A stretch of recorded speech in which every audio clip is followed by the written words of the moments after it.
Good morning. Today we begin the book of 2 Samuel. And 2 Samuel is the record of David reign as king of Israel.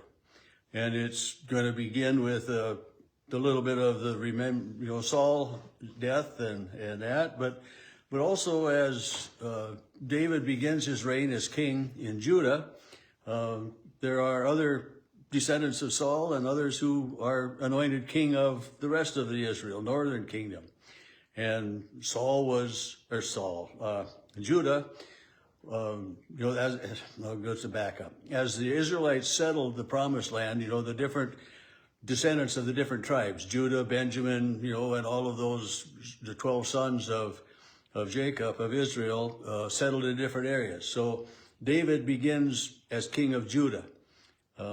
And others as the rest, the northern kingdom, which is, of course, a larger area. But in time, David does become king of all of Israel.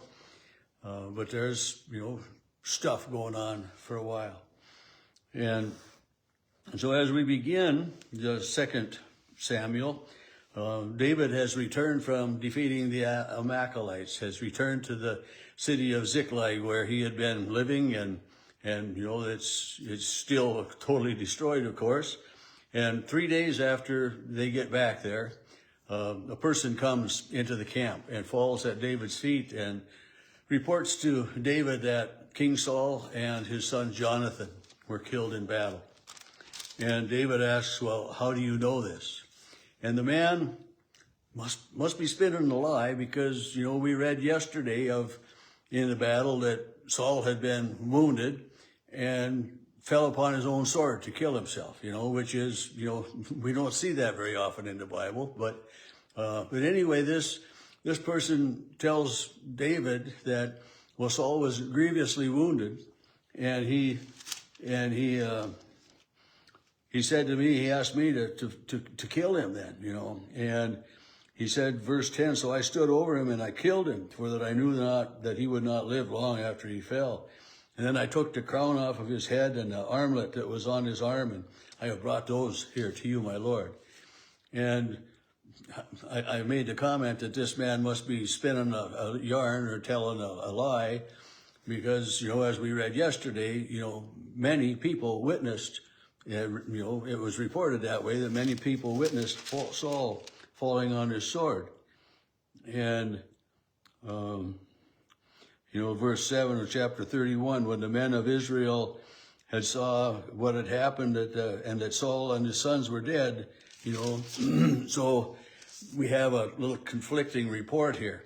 And anyway, David somehow figures out this guy is lying or whatever, but he says, since you have killed a king, you are to be sentenced to death as well, and they have him killed, which is, again, some gruesome details that are easier just to kind of glide over without looking at it.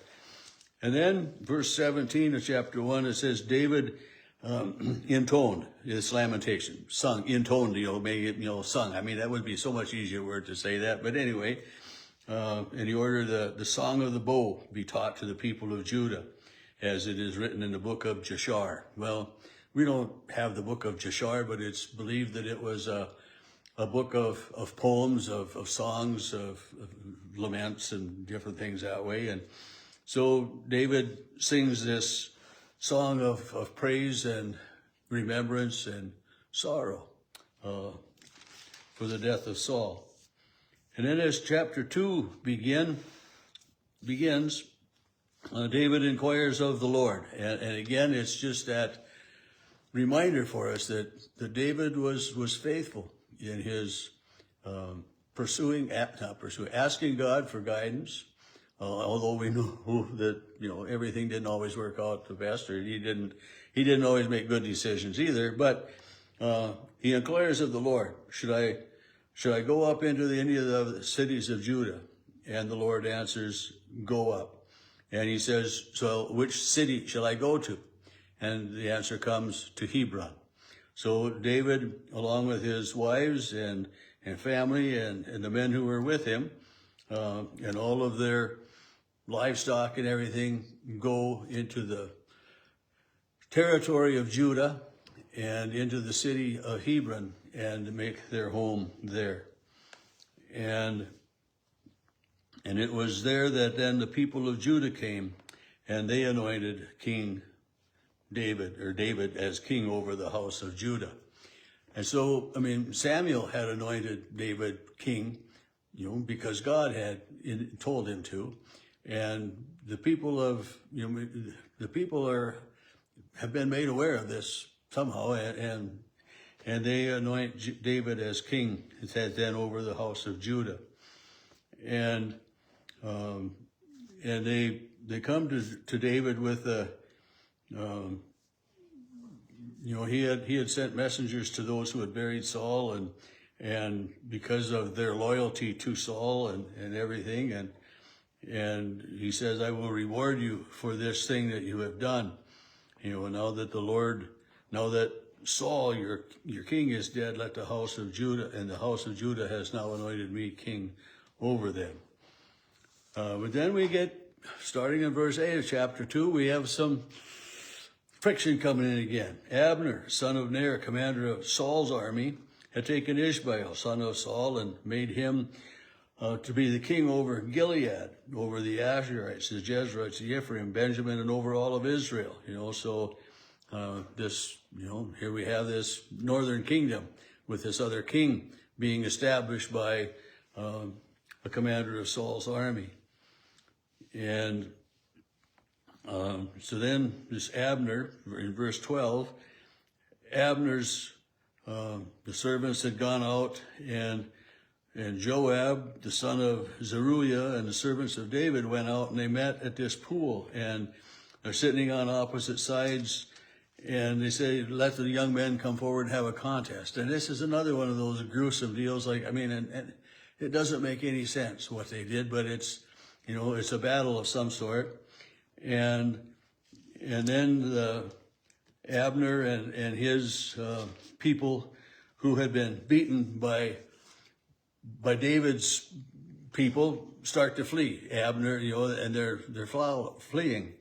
And verse 18 says, and 3 sons of Zeruiah, who is believed to be a sister, at least a half-sister of King David. So these 3, Joab, Abishai, and Asahel, are pursuing Abner.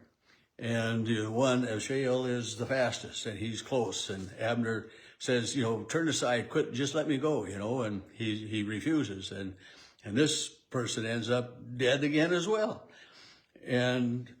But the other brothers, Joab and Abishai, continue to pursue. And as day ends, they get close enough. And Abner finally turns and speaks to them. How long are we going to let this battle go on? Why are we going to continue killing our own people? Why are we going to be Hebrew against Hebrew? We need to,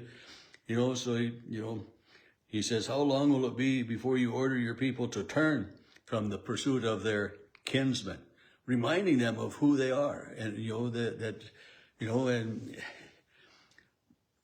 so this ends some of that conflict anyway.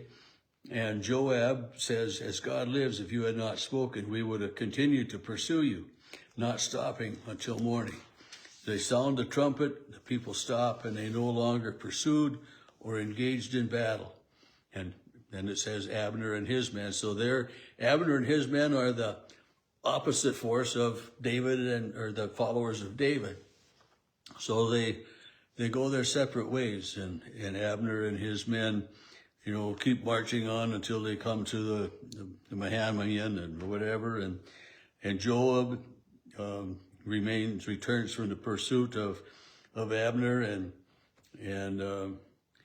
it says, that they were missing 19 of their men, and 360 of the others had been killed in the battle as well. And it's just, the conflicts and everything that go on. In so many ways, it's hard to read so much of this. But it's the infancy of the settling, and it's still, early enough on that these people aren't they haven't figured out how to live as a free people, how to get along. And I mean, and in our world today, I mean, we aren't any different. Our world isn't a whole lot different today. That, you know, we haven't figured out how to live together in peace and harmony. And, but we need some more of this example of Abner saying, how long are we going to continue to battle against our kinsmen?